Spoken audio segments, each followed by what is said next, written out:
বাইজিদের মুসলমানেরা, মাইকের আমার যত দূরে যাক, যে যেখান থেকে আমার কথা শোনেন, বাবা আমার কোন আকীদার লোক আপনি আমি জানি না, আপনি কোন মসলকের মানুষ আমি তাও জানি না, একটা কথা মনে রাখবেন, আমার নবীর সম্মানের চাদর নিয়ে টানাটানি করবেন না, নবীর ইজ্জতের চাদর ধরবেন না। আল্লাহ নবীর ইজ্জতের চাদর ধরে কেউ জান্নাতের চেহারাও কোনোদিন দেখবে না।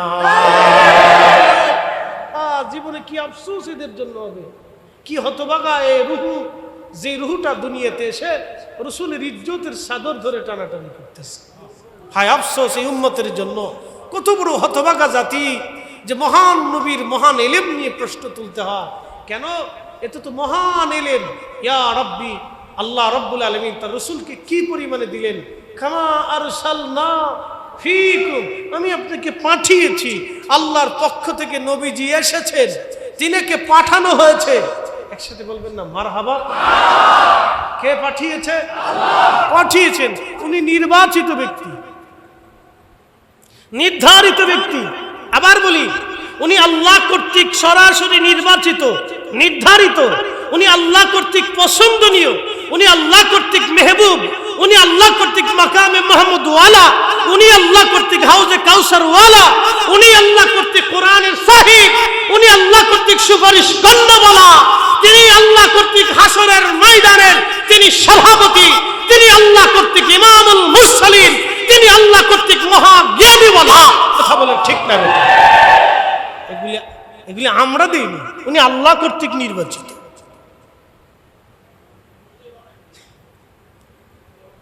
প্রিয় জালালাবাদবাসী, মনোযোগের সাথে শুনবেন। প্রিয় রহমতের নবী সম্পর্কে আল্লাহ বলেন, হুজুর আপনি আপনার উম্মতকে আয়াতিনা, আমি আর আমার রবের আয়াত সমূহ তেলাওয়াত করে শোনাবেন। এখানে শেষ না, ওয়ায়ুযাক্কিকুম, উম্মতকে পবিত্র বানাবেন। এইখানে শেষ না, ওয়ায়ুআল্লিমুকুম মা লাম তাকুনু তা'লামুন, উম্মত যে বিষয় জানে না, বুঝে না, সেই বিষয়গুলি আপনি তাদেরকে জানাবেন। উম্মত যে বিষয় জানে না, সেই বিষয়টা আপনি তাদেরকে জানাবেন। আপনাকে মহান শিক্ষক বানায়া দুনিয়ার মধ্যে আপনাকে পাঠাইলাম। আপনার মতো মহাজ্ঞানী আর কেউ হবে না, আপনার মতো মহান শিক্ষক দুনিয়াতে কেউ ছিল না, আর কেউ আসবেও না। আপনাকে আমি নির্ধারিত করে পছন্দ করে দুনিয়াতে পাঠাইলাম। একবার জোরে বলা যাবে কি মারহাবা? সালাতুন ইয়া রাসূলুল্লাহ, সালামুন ইয়া সালাতুন ইয়া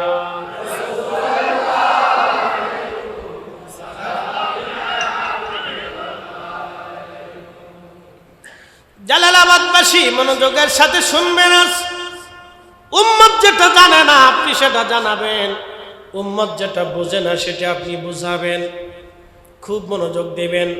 উম্মত যেটা জানে না সেটা আপনি জানাবেন, উম্মত যেটা বুঝে না সেটা আপনি উম্মতকে বুঝাবেন। উম্মত কি জানতো? উম্মত কিছুই জানতো না। আল্লাহ আছে পৃথিবীর কেউ তখন বুঝতো না। আমার নবী দুনিয়াতে আসলেন, হযরত আবু বকর আসলেন। আবু বকর জানলেন আল্লাহ আছে। আবু বকর আগে আল্লাহ চিনে নাই, আমার নবী দেখে আবু বকর আল্লাহ চিনেছে।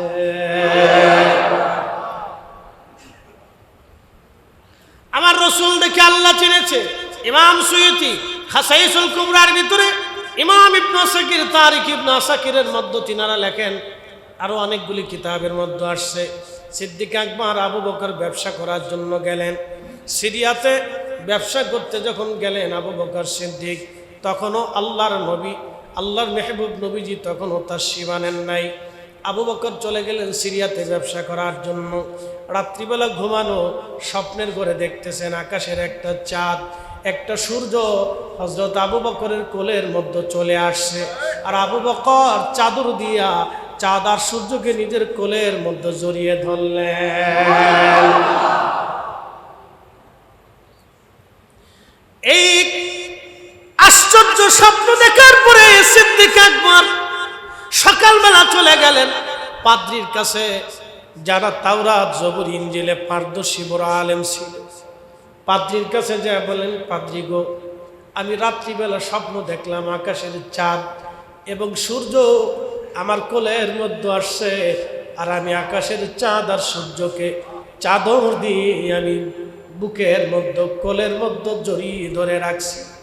বলো রে পাদ্রী, স্বপ্নের তাবির কি বলে দাও। তখন পাদ্রী ডাক দিয়ে বলতেছে, তোমার বাড়ি কোথায়? বলে তোমার নাম কি? বলে আমার নাম আবু বকর। তুমি বাড়ি কোন জায়গা? বলে মক্কায়। তোমার বংশ কি? বলে কুরাইশ আমার বংশ। তবে শোনো রে আবু বকর, তোমার স্বপ্ন অনুযায়ী, তাওরাত আর জবুর ইনজিলের বিধান অনুযায়ী, সুসংবাদ অনুযায়ী আবু বকর তুমি শুনে রাখো, তোমার দেশে তোমার বংশে একজন নবী আসবে, তার নাম হবে মুহাম্মদ সাল্লাল্লাহু আলাইহি ওয়াসাল্লাম। বাবার নাম হবে আব্দুল্লাহ, মায়ের নাম হবে আমেনা। কুরাইশ বংশের বনু হাশিমের সন্তান হবে তিনি। আবু বকর রে, তাওরাত আর জবুর আর ইনজিল অনুযায়ী জানা যায় তুমি ওই নবীর প্রথম খলিফা হবা।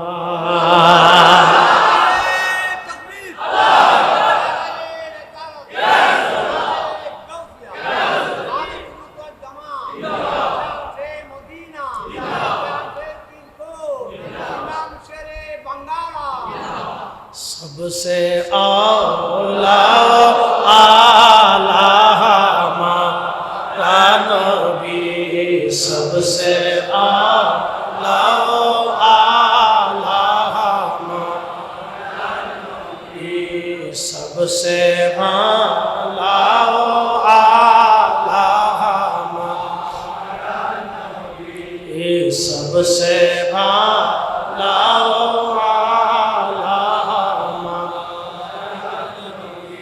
अपनी मौला का प्यारा हमारा नबी, अपने मौला का प्यारा हमारा नबी, दोनों आलम का दूल्हा हमारा नबी, सबसे आला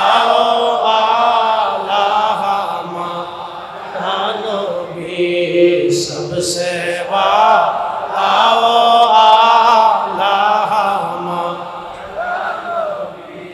इमाम अहले सुन्नत आला हযরত রহিমার শের কতই চমৎকার, কি সুন্দর করে তিনি লিখলেন, কি চমৎকার করে তিনি বুঝাইলেন। হযরত আবু বকর সিদ্দিক চলে আসলেন সিরিয়া থেকে, স্বপ্নের কথা কারো বলে না। নবীজি দুনিয়াতে, আল্লাহর হাবিব কোরআন শরীফ নাজিল হলো, কালেমার দাওয়াত নবীজি দিলেন। হযরত আবু বকর গোপনে রাখলেন, ছেলে মেয়ের কাছে বলেন নাই, বিবির কাছে বলেন নাই, সমাজের কাছে বলেন নাই। হাঁটতে হাঁটতে আমার নবীর বরগাহে চলে গেলেন, মুস্কি হাসি দিলেন। আল্লাহর নবী দেখে ছোট্ট করে মুস্কি হাসি দিয়ে বলেন, আবু বকর। হযরত আবু বকর বললেন, ওগো নবীজি, আপনি কালেমার দাওয়াত দিচ্ছেন, এ আবু বকর ইবনে কুহাফার ছেলেকে আপনি একটা মুজিজা দেখায় দেন। আল্লাহর নবী ডাক দিলেন, আবু বকর, ব্যবসা করতে যাই সিরিয়াতে তুমি স্বপ্ন দেখছিলাম, আকাশের চাঁদ আর সূর্য তোমার কোলে আসছে, সকালবেলা পাদ্রী তোমার স্বপ্নের তাবির করে দিয়েছে, তুমি আমার প্রথম খলিফা হবে। আমি নবী কালেমা নিয়ে দুনিয়াতে আসছি, এরপরও কি আর মুজিজা তুমি দেখতে চাও? আবু বকর ডাক দিলেন, হুজুর, আর মুজিজা দেখা লাগবে না, আপনার জবানে পড়ে দেন লা ইলাহা ইল্লাল্লাহ সাল্লাল্লাহু আলাইহি ওয়াসাল্লাম। হযরত আবু বকর সিদ্দিক রাদিয়াল্লাহু আনহু কি স্বপ্ন দেখেছে, দরবারে মুস্তাফাতে তার খবর আছে। কথা ঠিক কি না? দরবারে মুস্তাফাতে কি আছে? খবর আছে। আবু বকর কি স্বপ্ন দেখেছে, এটা দরবারে মুস্তাফাতে খবর আছে। আহা, চিন্তা করে দেখেন তো, আমার নবীর এলেমের প্রশস্তা কত বড়, আমার রসুলের এলেম কত বড়, কাল কত উন্নত, এই জন্য আল্লাহ কোরআনে বলে দিলেন আলাম নাশরাহ লাকা সাদরাক। হুজুর গো, আমি কি আপনার বক্ষকে সম্প্রসারণ করে দেই নাই? তার অর্থ এটা না বুক ছিল 1.5 হাত বানাই দিছে 3 হাত, বিষয়টা এরকম না। বক্ষ সদর বলতে কাল বোঝানো হয়েছে, কাল। হুজুর, আমি কি আপনার কালবের এলেমকে প্রশস্ত করে দেই নাই? এত বিরাট প্রশস্ত করে দিয়েছি। আল্লাহর নবী ডাক দিলেন, উম্মতেরা, মেরাজের রাত্রিবেলা আমাকে ঘুম থেকে উঠাইলেন জিবরাইল। আমি উম্মে হানির ঘরের মধ্যে ছিলাম, হাতিমে কাবায় মতান্তরে ছিলাম। একটা খুঁটি আছে, এই খুঁটিতে নবীজির সিনা সাক করানো হয়েছিল। আর একটা খুঁটি আছে, ওই খুঁটির স্থানে উম্মে হানির ঘর ছিল। আর একটা খুঁটির পাশেই উম্মে হানির ঘরের পাশে হাতিমে কাবা। দূরত্ব বেশি না। ঘুমিয়েছেন নবীজি, ঘুম থেকে উঠাইলেন জিবরাইল আমিন। জিবরাইল আমিন নবীজিকে নিয়ে গেলেন। নিয়ে যাওয়ার পরে আল্লাহ নবীজির সিনা সাক করানো হলো। সিনা সাক কি? বক্ষ দেশের গলার এইখানে একটা নরম অংশ আছে, এখান থেকে নবীজির হার্ট অপারেশন হলো। এটাকে বলা হয় ওপেন হার্ট সার্জারি। পবিত্র বক্ষ মোবারক ফেরে একেবারে নাভি পর্যন্ত ফেরে ফেলে দেওয়া হলো। পবিত্র কাল্ব মোবারক বের করে এনে হযরতে জিবরাইল আমিন জমজমের পানি দিয়ে সেটা ধৌত করলেন। ধৌত করার পরে ইমাম সুয়ুতি আল কিসাতুল মিসরার ভিতরে সহিহ সনদে তিনি একখানা হাদিস আনলেন। নবীজি বললেন, জিবরাইল আলাইহিস সালাম আল্লাহর বেহেশত থেকে খাজিনা ভরে আমার জন্য ইলম আনলো, আমার জন্য হিকমত নিয়ে আসলো। জোরে বলা যাবে কি মারহাবা? খাজিনা ভরে ইলম আনলো, হিকমত এনে আমার কালবের মধ্যে ঢুকাই দিয়া বক্ষ মোবারক সেলাই করে দেয়া হলো। আল্লাহর নবী বললেন, আমার কালবের মধ্যে ইলম দেয়া হলো, হিকমত দেয়া হলো।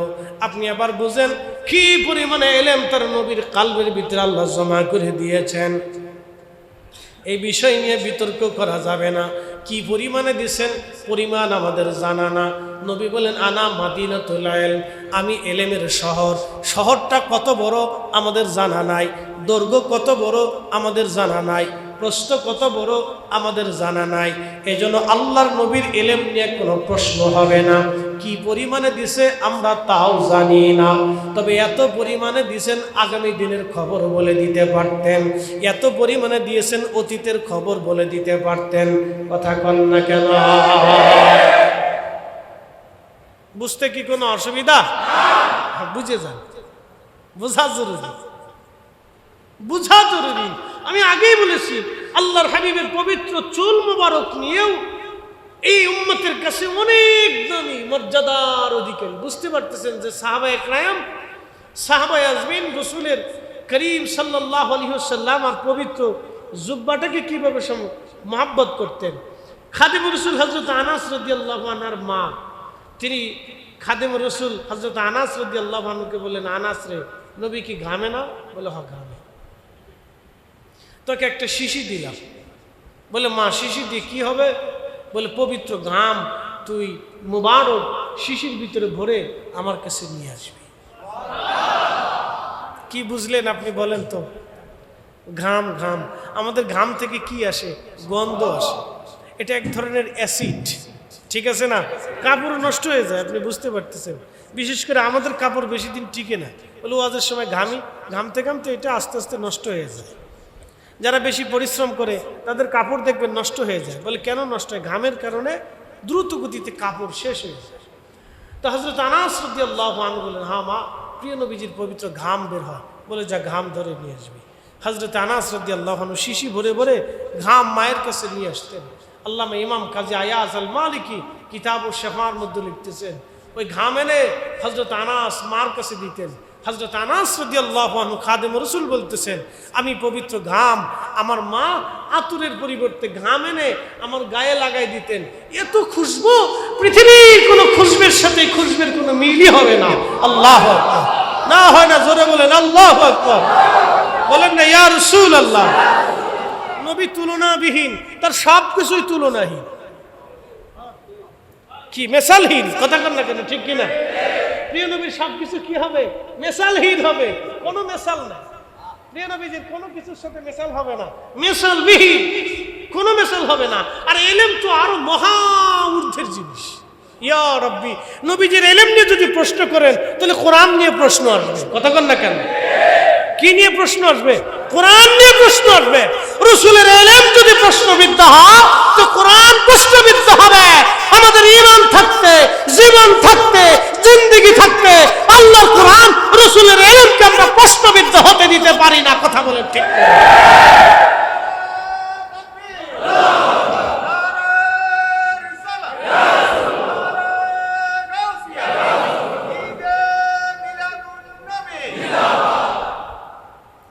প্রিয় উপস্থিতি হাজিরিন, মেহবুবে আলা নবী হিজরত করবেন মদিনাতুল মুনাওয়ারা থেকে। নবীজি মক্কাতুল মুকাররমা থেকে বের হলেন, সাথে আছে আবু বকর সিদ্দিক রাদিয়াল্লাহু আনহু। জাবালে সুরে চলে গেলেন। জাবালে সুরের পাশে একটা পাহাড় আছে, জাবালে সাবির। জাবালে সুরের পাশের পাহাড়ের নাম হচ্ছে জাবালে সাবির। এই পাহাড় কেটে ফেলে দিয়েছে সৌদি সরকার, হোটেল মোটেল বানাচ্ছে। জাবালে ওমর পাহাড় সৌদি সরকার কেটে ফেলে দিয়ে হোটেল বানিয়েছে হাজিদের জন্য। যা হোক, জাবালে সাবিরে নবীজি উঠলেন, দালাইলুন নবুয়তের মধ্যে এসেছে। জাবালে সাবির নবীকে সালাম দিলেন, ইয়া রাসূলুল্লাহ, নবী গো, আপনি তো আমার উপরে আসছেন, আপনাকে আশ্রয় দেওয়ার মতো কোনো গুহা আমার নাই। নবীজি, পার্শ্ববর্তী পাহাড় আছে জাবালে সৌর, আপনি সৌরে চলে যান, সৌরের মধ্যে একটা গুহা আছে। আসতে হলো না? জোরে বলেন সুবহানাল্লাহ। কি করে আপনাকে বুঝাবো? পাহাড় নবীজির সাথে কথা বলতেছে। এই জন্য কোরআনে আল্লাহ বললেন, আলাম তারা, নবী আপনি কি দেখেন না, আন্নাল্লাহ ইয়াসুজুদু লাহু মান ফিস সামাওয়াতি ওয়া মান ফিল আরদ, আসমান ও জমিন, যেই জমিনে বসে আছেন এই জমিনের নিচে 6টা জমিন আরো আছে। যেই আসমানের নিচে বসে আছেন সেই আসমানের উপরে আরো 6টা আসমান আছে। এই 6 আসমান আর 6 জমিনটাকে ঘিরে ধরে রাখছে আল্লাহর আরশে মুআল্লা। আরশে মুআল্লার নিচে হলো কুরসি, কুরসির উপরে আরশ। পুরা আরশটাকে, পুরা আরশটা কুরসি এবং 7 আসমান 7 জমিনকে ঘিরে ধরে রাখছে। একসাথে বলা যাবে কি মারহাবা। ও মুসলমান, ভালো করে শুনে রাখবেন, বুঝে রাখবেন, জানাটা অত্যন্ত জরুরি, বোঝাটা অত্যন্ত আমাদের জরুরি। আমি জানি দোকানে বসে অনেকে আমার কথা শুনছেন, আমি জানি রাস্তাঘাটে অনেকে দাঁড়ায় আমার কথা শুনছেন, আমি জানি বাড়িতে বসে অনেকে আমার কথা শুনছেন। যে যেইভাবে শুনতেছেন শুধু কান দিয়ে শুনবেন না, দিল দিয়ে শুনবেন। মনে রাখবেন, আমার নবী এমন এক মহা সম্পদ, এই সম্পদ থেকে উম্মত যদি একেবারে আলাদা হয়ে যায়, উম্মতের এর চাইতে বদনসিব আর জীবনে কিছু নাই।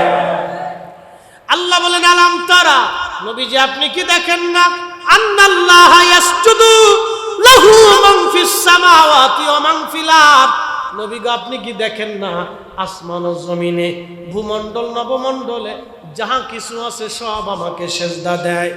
আমরা দেখি না গাছ আল্লাহকে সেজদা দেয়। আল্লাহ বলেন, আশ-শামসু ওয়াল কমারু ওয়ান নুজুমু ওয়াল জিবালু ওয়াশ-শাজারু ওয়াদ-দাওয়াবু ওয়া কাসীরুম মিনান নাস।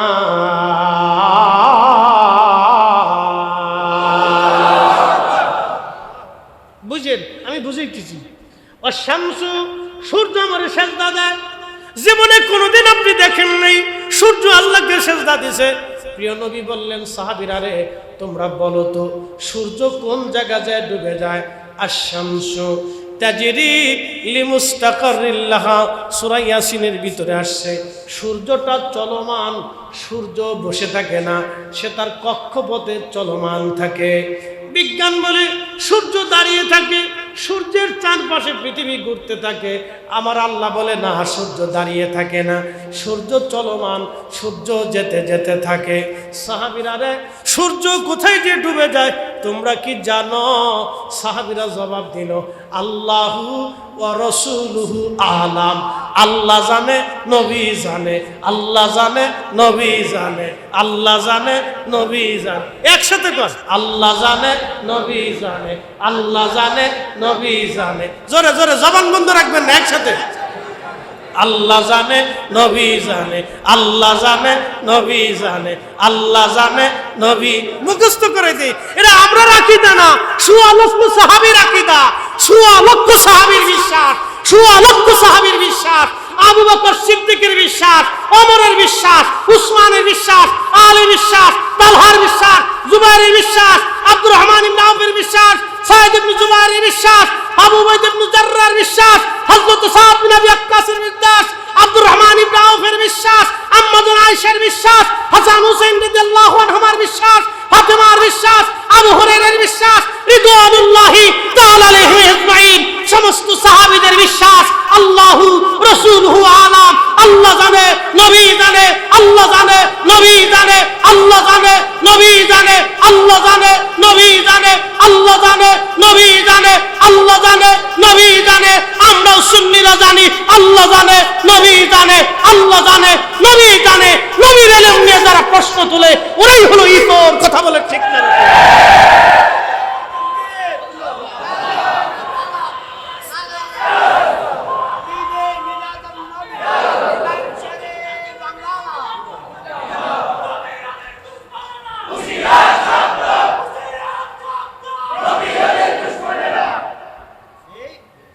বোঝা যায়? কে জানে? তারপরে কে জানে? কে জানে? তারপরে কে জানে? কে জানে? তারপরে কে জানে? আমাদের আকীদা না, সাহাবীদের আকীদা। সাহাবীরা যদি ভুল করে তো ইসলামই তো নাই। তা আমরা যদি বেদাতি হই তাহলে সাহাবীদের উপরে তবকা চলে যায়।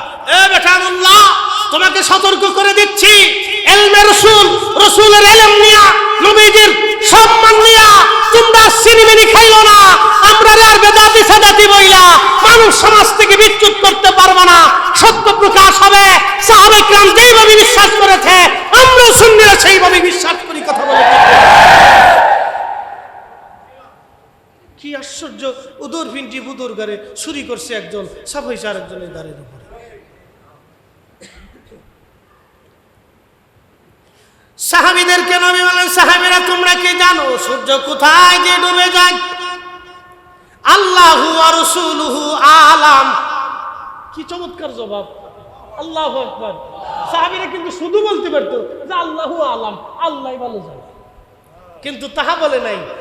দরবারে মুস্তাফার আদব কি, দরবারে মুস্তাফার প্রতি ইয়াকিন কি, বিশ্বাস কি, আকীদা কি, ঈমান কি? আল্লাহু রাসূলুহু আলাম। আল্লাহ জানে, নবী জানে, আমরাও জানি, আল্লাহ জানে, নবী জানে। কথা বল না কেন? শয়তান দিয়ে সারাটা দুনিয়া ভরে গেছে। সচ্চে মুসলমান ওরা, নামে মুসলমান, ইমানদারের ইমান নিয়ে করছে যারা খেলা, ওরাই তো আসলে এজিদেরই চেলা। দাড়ি টুপি পাগড়ি আছে দেখতে মাওলানা, ভিতরে নাই নবী প্রেম ইয়াজিদে ভরা। নালে উল্টান, কিয়ামত পর্যন্ত সময় দিলাম, কিয়ামত পর্যন্ত সময় দিয়ে গেলাম। হুজুর সুলতানুল আরিফিন বাইজিদ বুস্তামি রাহমাতুল্লাহ আলাইহির দরগাহে বসে, চট্টগ্রামের মদিনাতুল আউলিয়াতে বসে কিয়ামত পর্যন্ত চ্যালেঞ্জ দিলাম, আল্লাহু ওয়া রাসূলুহু আলাম। সোয়া লক্ষ সাহাবীর এই বিশ্বাসকে আপনি উল্টায় দেখান, কিয়ামত পর্যন্ত সময় দেখান। কিয়ামত পর্যন্ত সময় দিলাম। সাহাবীদের এই কথাকে যদি উল্টাইতে পারেন তাহলে ফরিদি ওয়াজ করবে না, ফরিদি ওয়াজ করবে না, তোমাদের ব্যাগ টেনে বেড়াবো। আর যদি উল্টাইতে না পারো তাহলে দাওয়াত দিয়ে গেলাম, আহলে সুন্নাতুল জামাতের পথে চলে আসো। কিয়ামত পর্যন্তটাই দেখি কোন বাপের বেটার জন্ম হয়েছে কিনা আল্লাহ রাসূলুহু আলাম এই শব্দটা উল্টাইতে পারে।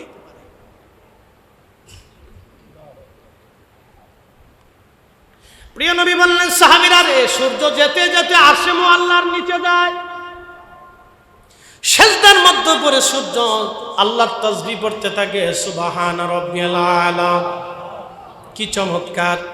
সূর্য আল্লাহকে বলে, রব্বি, আপনি আমাকে শক্তি দিয়েছেন, আলো দিয়েছেন, অনুমতি দেন, আপনি অনুমতি যদি দেন আমি আবার ফিরে আপনার বান্দাদের জন্য আলো নিয়ে যাব, দুনিয়াবাসীর জন্য আমি আলো নিয়ে যাব। আর অনুমতি যদি না দেন আপনার কুদরতি কদমের সামনে সিজদায় পড়ে তাসবিহ পড়তে থাকব।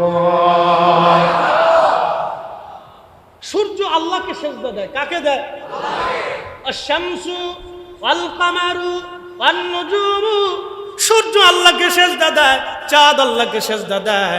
ওয়াল কামারু, চাঁদ আমাকে আল্লাহকে সিজদা দেয়। হুজুর আপনি কি দেখেন না? নবী দেখতেন সূর্য আল্লাহকে সিজদা দেয়, নবী দেখতেন চাঁদ আল্লাহকে সিজদা দেয়, নবী দেখতেন গাছ আল্লাহকে সিজদা দেয়, নবী দেখতেন পাহাড় আল্লাহকে সিজদা দেয়, নবী দেখতেন পাথর আল্লাহকে সিজদা দেয়, নবী দেখতেন পশু পাখির আল্লাহকে সিজদা দেয়, নবী দেখতেন কে সিজদা দেয় কে সিজদা দেয় না। আল্লাহর নবী বললেন, ও আমার উম্মতেরা, তোমরা কি মনে করো কিবলাতি হা হুনা, আমি শুধু কিবলার দিকে মুখ করে থাকি? না না, তোমরা যখন নামাজ পড়ো, রুকু করো, রুকুকুম, কিভাবে রুকু করো আমি রাসূলের দরবারে খবর হয়ে যায়। আর পরে তোমরা কিভাবে সিজদা করো তাও আমার দরবারে খবর হয়ে যায়। শুধু তাই না রে উম্মত, সহিহ বুখারীর ভিতরে আল্লাহর নবী বলতেছেন, আমার উম্মতেরা, তোমরা সিজদার মধ্যে কতটুকুন খুশু অবলম্বন করো, আত্মার ভিতর থেকে কি পরিমাণে আল্লাহকে স্মরণ করো, এই খবরটাও আমি নবীর দরবারে এসে যায়। আমি বলছি না আল্লাহর মেহবুব বলছে? আমরা বলছি না আল্লাহর নবী বলছে? তো নবী যেহেতু বলেই গেছে, তাহলে আমরা চোখ বুঝে বিশ্বাস করি এর দরবারে মুস্তাফাতে খবর হয়। কথা কন না কেন? তাতে যদি আমরা জাহান্নামে যাওয়া লাগে তোমরা ফতোয়া তো অসুবিধা, তোমাদের কাছে জাহান্নামের সার্টিফিকেট থাকলে তাহলে আমরা আর উভয় আছি। মনে হইতেছে এরা বেহেশতের টেন্ডারবাজি লয়ে লিচ্ছে। বাংলাদেশের রাস্তার টেন্ডারই নেওয়া যায়, কিন্তু জান্নাতের টেন্ডারই নেওয়া যায় না। জান্নাতের টেন্ডার আল্লাহ তার রাসূলের হাতে দিয়ে রাখছে, যারে খুশি উনি তারে দেবে। কথা বল না কেন? হ্যাঁ, বেহেশতের টেন্ডার আল্লাহর নবীকে আল্লাহ দিয়ে রাখছে, এটা আর কেউ পাবে না। তারা পাবে যারা দরবারে মুস্তাফার গোলামি করবে। হিসাব সহজ, কঠিন কোনো হিসাব না। এই জন্য আল্লাহ রসুলের শানকে নিয়ে যারা ছোট করে দেখে, ওই একটা কথাই কইছি, ইতর। খুব মনোযোগ দিয়ে শুনে যাবেন বাবাজি। ওয়াল কামারু, চাঁদ আমাকে সিজদা দেয়। বাইহাকি শরীফের ভিতরে, দালাইলুন নবুওয়াতের ভিতরে ইমাম বাইহাকি একখানা হাদিস কারিমা লিখেছেন। হযরত আব্বাস রাদিয়াল্লাহু আনহু বলেন, নবী গো, দুনিয়াতে তশরিফ এনেছেন আপনি 12 তারিখ, আর সময়টা ছিল 14 তারিখ পূর্ণিমার রাত। আপনাকে আপনার মা জননী দোলনার মধ্যে রাত্রিবেলা রেখে দিয়েছে। পূর্ণিমার চাঁদ আকাশে ঝলমল ঝলমল করতেছে। আমি আব্বাস আপনাকে 2 চোখ দিয়ে দেখার জন্য গেলাম। আমার ভাতিজা আপনি, আপনার নূরানি বদন দেখার জন্য গিয়েছি। নবী গো, আমি তাকায় দেখলাম আপনি চাঁদের সাথে খেলা করতেছেন। দেখি একবার কাঁদেন, আবার আপনি চাঁদের সাথে হাসেন। আশ্চর্য বিষয় প্রিয় নবীজি, আমি আপনার দেখি আপনার ছোট্ট কচি হাত যেদিকে আপনি দোলাইতেছিলেন, আপনার হাতের ইশারায় দেখলাম চাঁদ আপনার হাতের ইশারায় দুলতেছে। বনের যত পশুগণ ভক্তি করতই 2 চরণ, মেঘমালা ছায়া দিত গায় গো নবীজি, আপনাকে দেখিবার মনে চায়, আপনাকে দেখিবার মনে চায় গো নবীজি, কোন সাধনে পাইব তোমায়।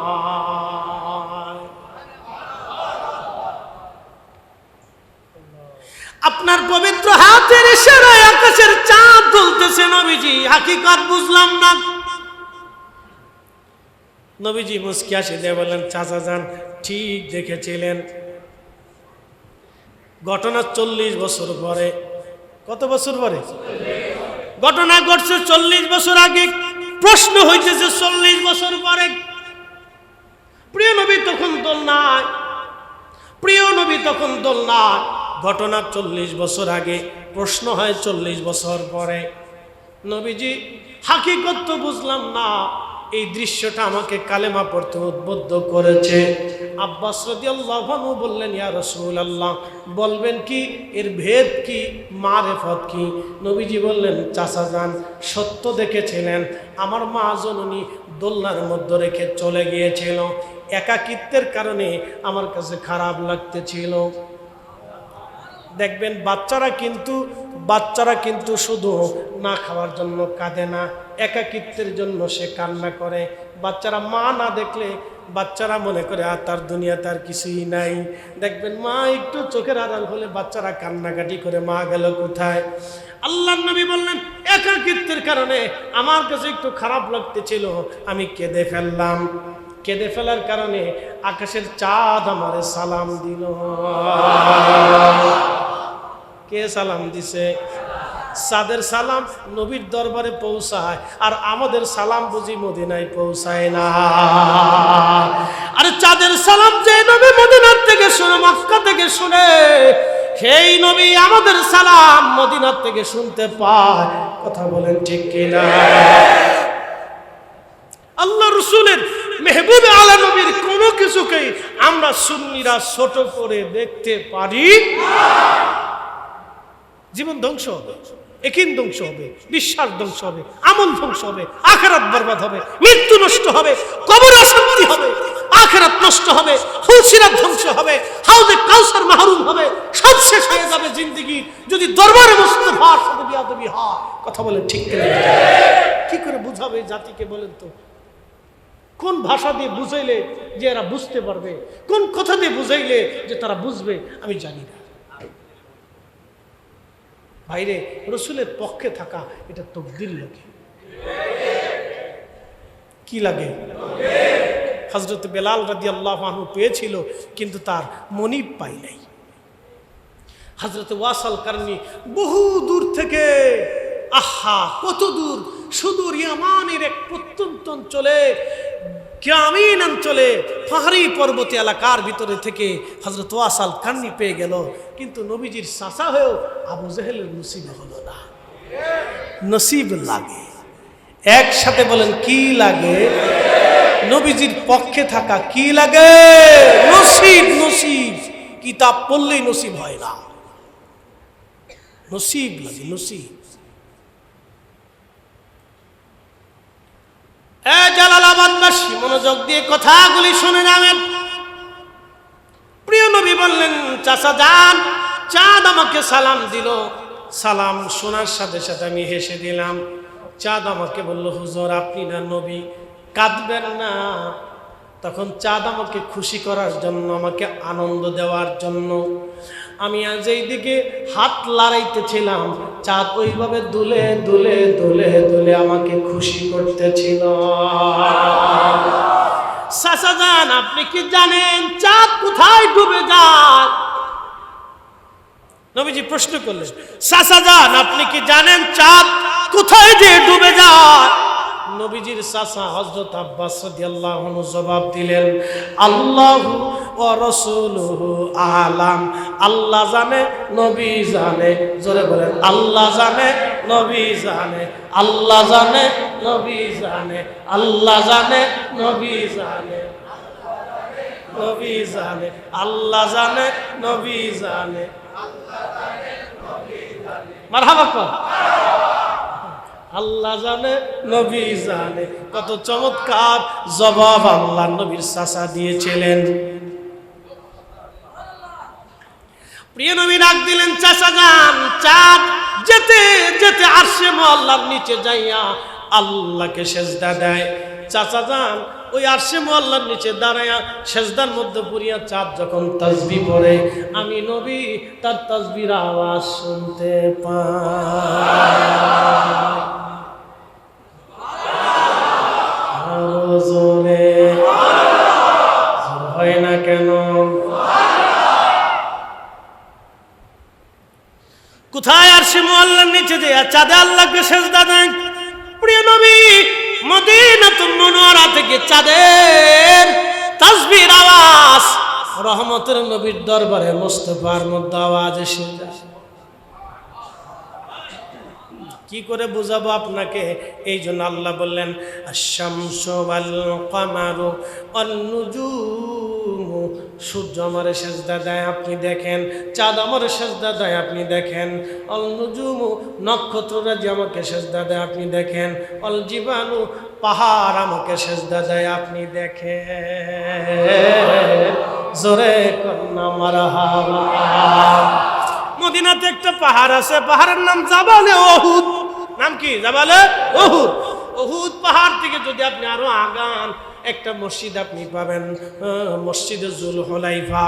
মসজিদে জুল হুলাইফার বাম পাশে একটা পাহাড় দেখবেন, পাহাড়ের নাম জাবালে আইর। বলে দিয়ে যাই, সারা জীবন মনে রাখবেন। পাহাড় আল্লাহকে সেজদা দেয়, নবী দেখে। পাহাড় আল্লাহ জিকির করে, নবী শুনে। পৃথিবীর কোথাও গেলে এলেম পাবেন না।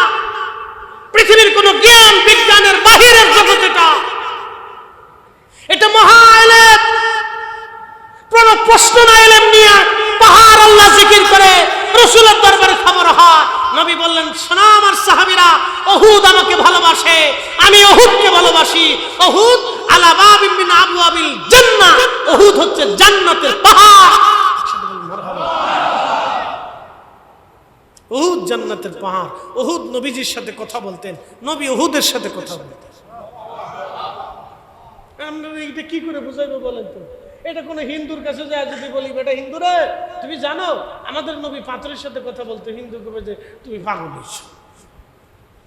কোন খ্রিস্টানকে যদি যায় জিজ্ঞেস করেন, খ্রিস্টান তুমি জানো আমাদের রাসূল আসমানের ফেরেশতাদের সাথে কথা বলতো, তুমি পাগল হয়েছ, কারণ তোমার নবী তো মানি না, তোমার নবী তো মানি না। ওরা তো রাসূল মানে না, সেই জন্য নবীর কোনো কিছু ওরা মানবে না। আমরা তো নবী মানি, এই জন্য আমরা চোখ বুঝে বিশ্বাস করি। আর আমাদের ভিতরে এক জাত কুরআন হাদিস পড়ার পরও তাদেরকে বুঝাইতে পারি না। এই কেমনে বুঝাবো বলেন তো?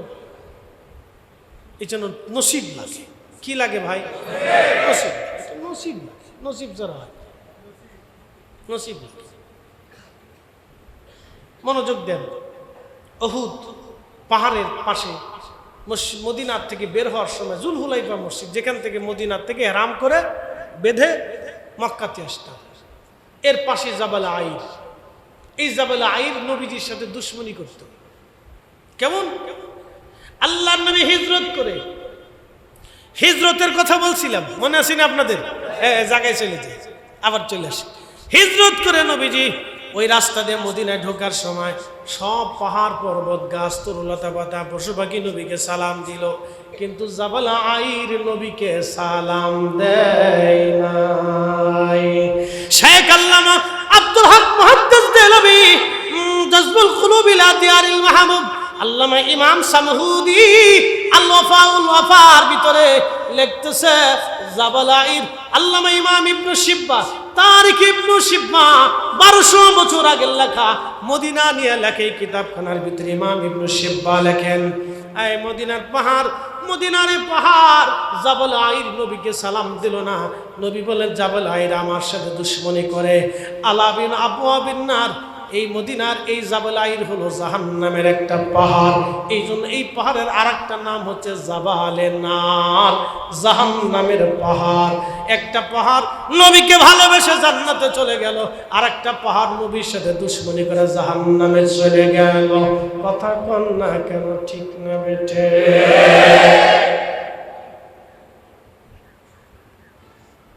চোখ বুঝে ভালোবাসবে। দরবারে মোস্তফা নিয়ে যদি কেউ টিটকিরি করে, শানকে ছোট করে দেখে, চোখ বুঝে তাকে তালাক দিবে। কথা বুঝেন নাই মনে হয়? আবার বুঝাই, চোখ বুঝে দরবারে মোস্তফাকে ভালোবাসবেন। দরবারে মোস্তফা নিয়ে পবিত্র নবীজি চুল মোবারক নিয়েও যদি কেউ ছোট করে আর এনকার করে কথা বলে, ওরে চোখ বুঝে 23 তালাক মেরে দিবেন, 22 তালাক মারবেন, ওর 14 গোষ্ঠী তালাক দিয়ে দিবেন। কথা বুঝাইতে পারছি না আপনাদেরকে? ওর 14 গোষ্ঠী তালাক মেরে দিবে, ওর সীমানার কাজ দিয়ে হাঁটবে না, বুঝবেন এটা এটা নিকৃষ্ট। আমার হিসাব সহজ, বাকি যুগে কোনো হিসাব।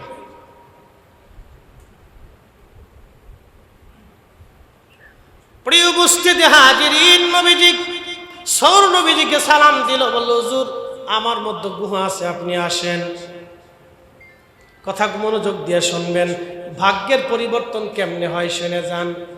জাবালে সৌরে প্রিয় নবীজি চলে গেলেন গুহার মধ্যে, আশ্রয় নিলেন গুহার ভিতরে।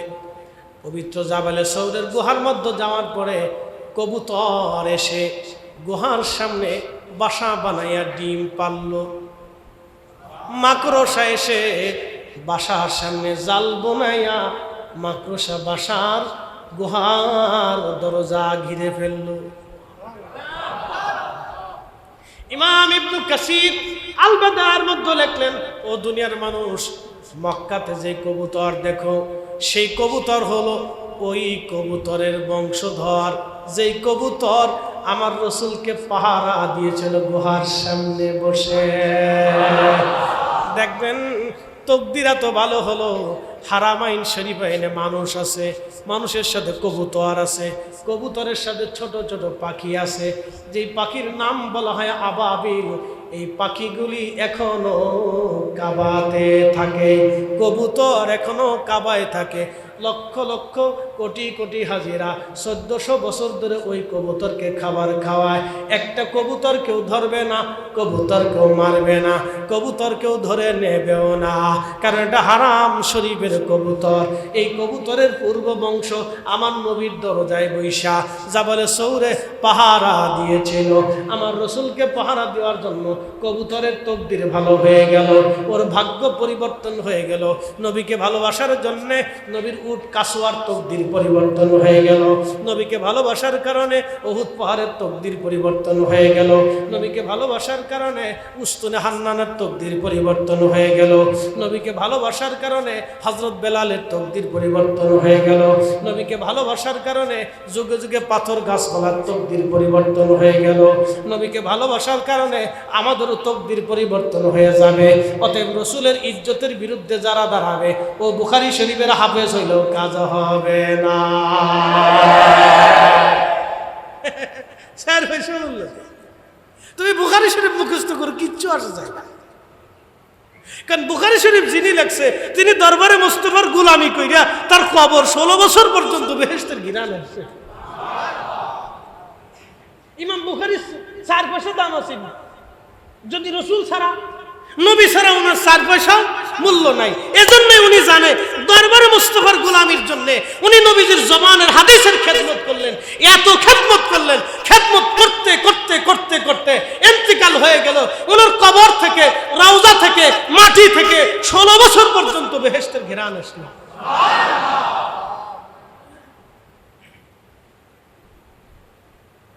কেমনে বুঝাইতাম? আমরা তো বেদাতি, ওনাদের কথায় আমরা বেদাতি, খুব অপরাধ করে ফেলছি। ইস, কত বড় গুনার কাজ করছি আমরা। জাবালে সৌরে প্রিয় নবী গুহার ভিতরে আবু বকর সিদ্দিক রাদিয়াল্লাহু তাআলা আনহু গুহার ভিতরে ছোট ছোট গর্তগুলি চাদর ছিঁড়ে ছিঁড়ে ছিঁড়ে ছিঁড়ে গর্তগুলি বুঝিয়ে ফেললেন, বন্ধ করে দিলেন। গর্তগুলি বন্ধ করে দেওয়ার পরে একটা গর্ত তিনি বন্ধ করতে পারেন নাই, গর্তের উপরে পা রেখে দিলেন। একটা সাপ গুহার ভিতরেই ছিল, সে বের হওয়ার জন্য বারবার চেষ্টা করে, নবীকে দেখবে সে, কিন্তু আবু বকর রাদিয়াল্লাহু আনহুর পায়ের কারণে বের হতে পারছে না। ভিতর থেকেই আবু বকর সিদ্দিককে কামড় দিয়ে বসলো। বিষের যন্ত্রণায় হযরত আবু বকর রাদিয়াল্লাহু আনহু চোখ বেয়ে বেয়ে বেয়ে বেয়ে পানি আসতে লাগলো। এক পানির ফোঁটা নবীজির পবিত্র বদন মোবারকই পড়ল। আবু বকরের উরু মোবারকের উপরে নবীজি মাথা মোবারক দিয়ে ঘুমিয়েছিলেন। ঘুম ভেঙে গেল। আবু বকর, তুমি কি কাঁদো? বলে, হ্যাঁ ইয়া রাসূলুল্লাহ, বাড়ির কথা কি মনে পড়ছেনি? বলে, না গো নবীজি, আল্লাহর হাবিব গো, হিজরত করার জন্য এসেছি, বাড়িঘর ছেড়েছি, স্ত্রী ছেড়েছি, সন্তান ছেড়ে দিয়েছি। নবীজি সন্তান আর স্ত্রী বাড়ি ঘরের প্রেমে কাঁদি না, সাপে কামড় দিয়েছে, যন্ত্রণায় আমার কান্না আসে। নবীজি বলেন, আবু বকর আগে কেন বলো নাই? বলি, ইয়া রাসূলুল্লাহ, আপনার ঘুমে ব্যাঘাত হবে, সেই জন্য আমি বলি না।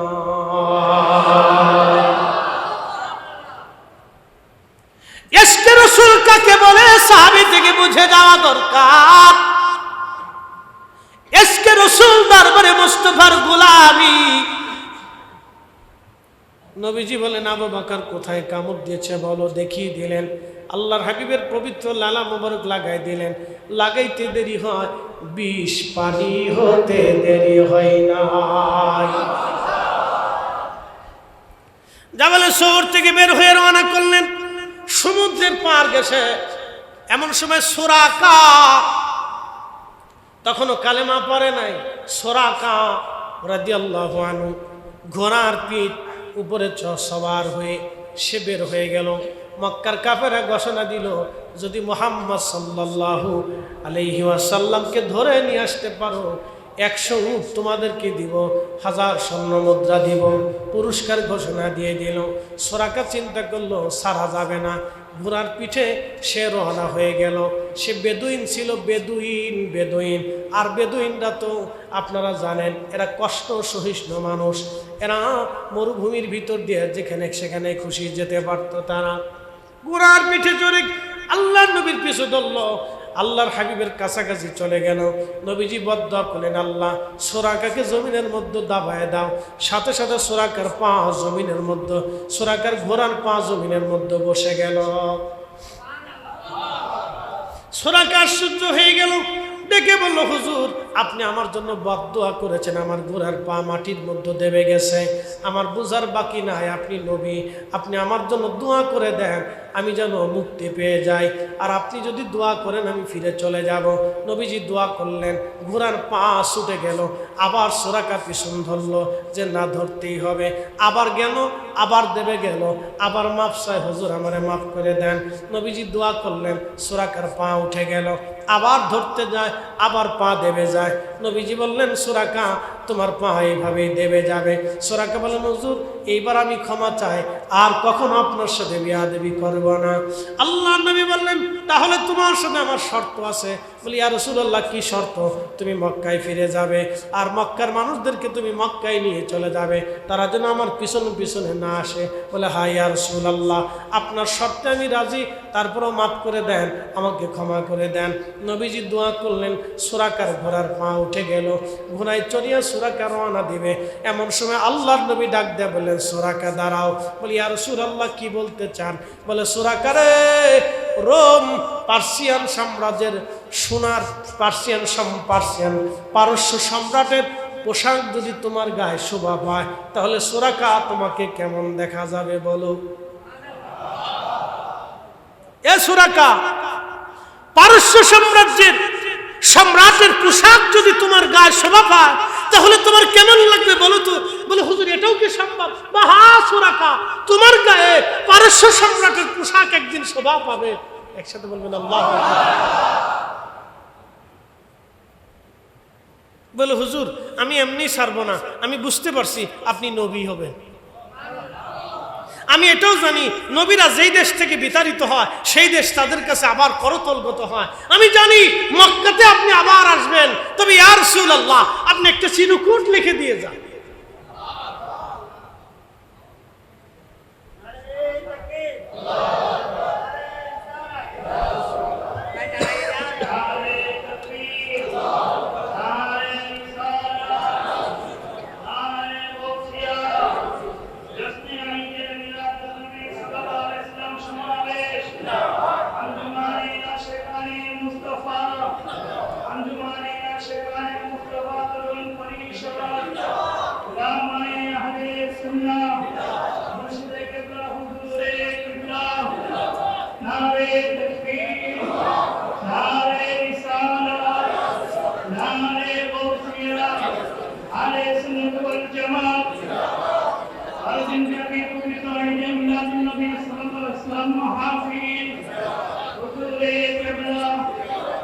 نشين أمين له حضور كبلا يا نبي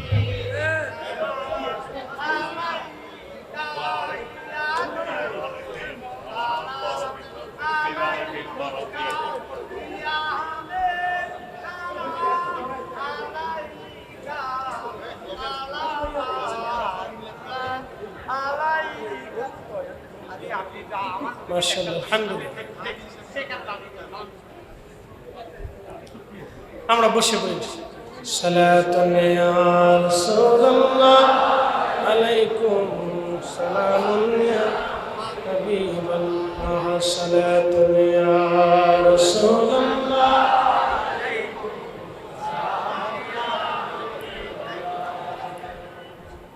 সূরাকে ডাক দিয়ে বলে হুজুর চিরকুট আপনি লিখে দেন। বলে সূরাকা কি লিখবো বলো? বলে হুজুর আপনি মক্কা বিজয় যেই দিন করবেন সেই দিন আপনি আমাকে নিরাপত্তা দেবেন। জোরে কন্না মারহাবা। সবসে আলা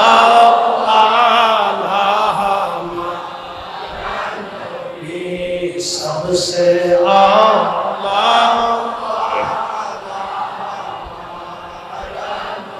ये सबसे आला आला अपने मौला का प्यारा हमारा नबी अपने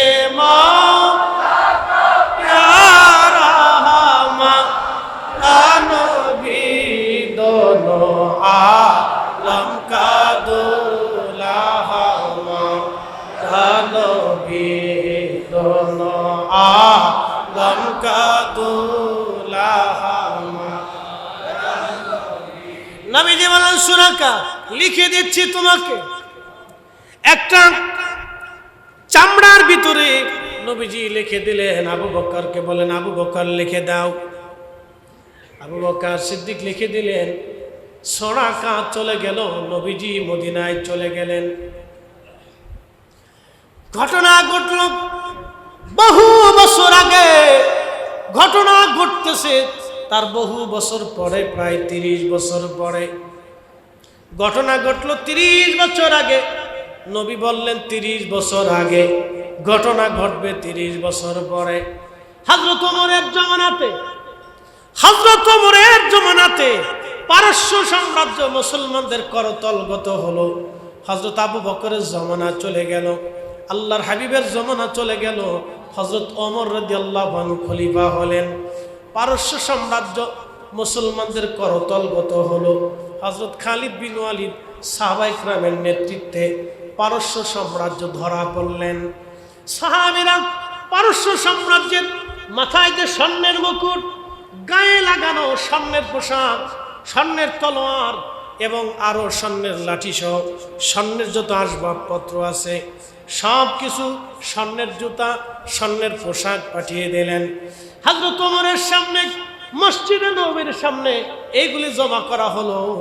মসজিদের সামনে জমা করার পরে হযরত ওমর রাদিয়াল্লাহু আনহু হাতের লাঠি দিয়া এইগুলি টুকিয়ে টুকিয়ে দেখতেছিলেন আর বলতেছিলেন, আহা, পারস্য সাম্রাজ্যের অধিপতিরা স্বর্ণের পোশাক পরিহিত অবস্থায় তারা রাষ্ট্র চালাইছে। এইভাবে লাঠি দিয়ে ঘুষিয়ে ঘুষিয়ে দেখতেছিলেন। আর এমন সময় হযরত ওমর ডাক দিয়ে বলেন, সূরাকা কোথায় আছে বলো। সূরাকা বলেন, লাব্বাইকি ইয়া আমিরাল মুমিনিন। সূরাকা আসো। সাহাবীরা রে, সূরাকার গায়ে সম্রাট কিসরার স্বর্ণের পোশাক তোমরা পরে দাও। হ্যাঁ, চিৎকার মেরে বলেন আল্লাহু আকবার। নবী বললেন 30 বছর আগে ঘটনা, 30 বছর পরে, 30 বছর আগে ঘটনা 30 বছর পরে ঘটতেছে। যখন সূরাকার মাথায় শরীরে সম্রাট কিসরা পারস্য সাম্রাজ্যের অধিপতির পোশাক পরানো হয়, তখন সাহাবীরা তাকবীর দিতে লাগলো, আল্লাহু আকবার, আল্লাহু আকবার বলে। কারণ 30 বছর পরে নবীজির ভবিষ্যৎবাণী, ইলমে গায়েবের খবর বাস্তব হয়েছে।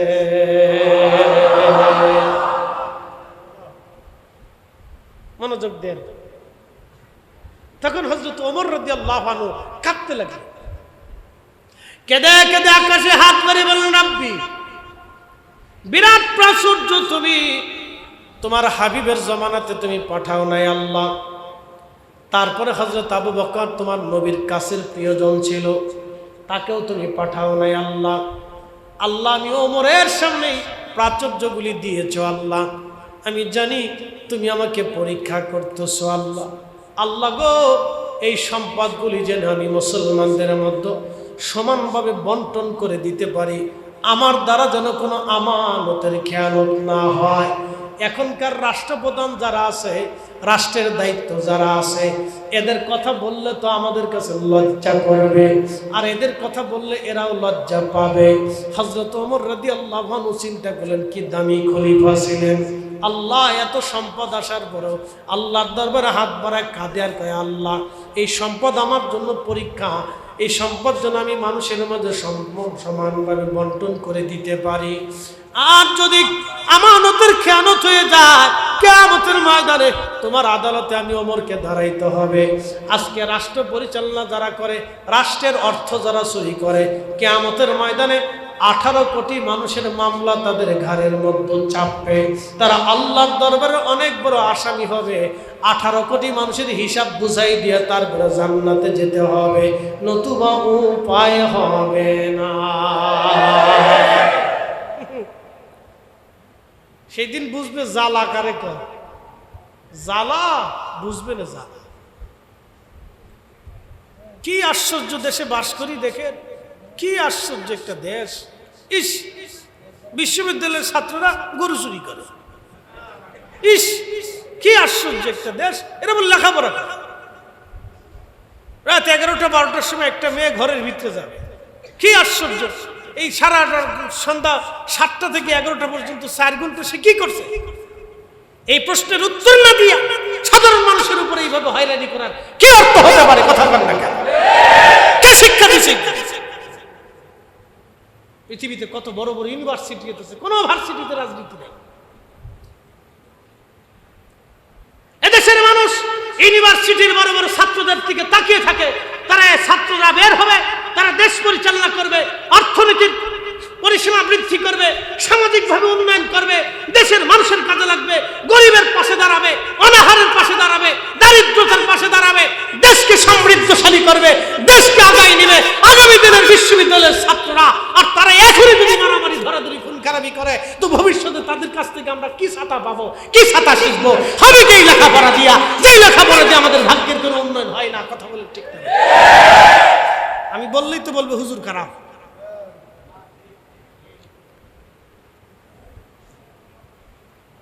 কি শিক্ষা হবে আমাদের, কি উন্নয়ন হবে আমাদের আগামী ভবিষ্যৎ? আমরা কি দেখবো, কার দিকে তাকিয়ে থাকবো আমরা? বলেন তো।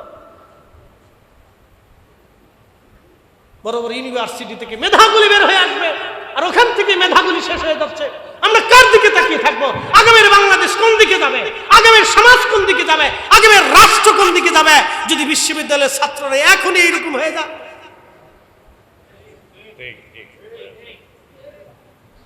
ভাষায় প্রকাশ করা গেছে কি হচ্ছে, কি শিখতেছি, কি আগামীতে আছে আমরা জানি না। প্রিয় মুসলমান আমার, এই জন্য শিক্ষা ব্যবস্থা একেবারে ক্লাস 1 থেকে আবার নতুন করে ঢেলে সাজাইতে হবে। বলে হুজুর এটা আবার কি? হ্যাঁ, প্রত্যেক শিক্ষা ব্যবস্থায় নবীজির আদর্শ, মানবিকতা, সুন্দর মহাদর্শ প্রত্যেক শিক্ষায় একেবারে ক্লাস 1 থেকে মাস্টার্সের একেবারে শেষ পর্যন্ত প্রত্যেকটা ক্লাসে একেবারে নির্ধারিত করে দিতে হবে। তাহলে আশা করা যায় আমাদের সমাজ পরিবর্তন হতে পারে। নতুবা হবে না। তাহলে হুজুর কেমনে হবে না? এই দেশের মানুষ এখনো রেল লাইনের কোনার দ্বারা পায়খানা করে, পেশাব করে, রাস্তার কোনায় সুযোগ পেলে বাথরুম করে ফেলে।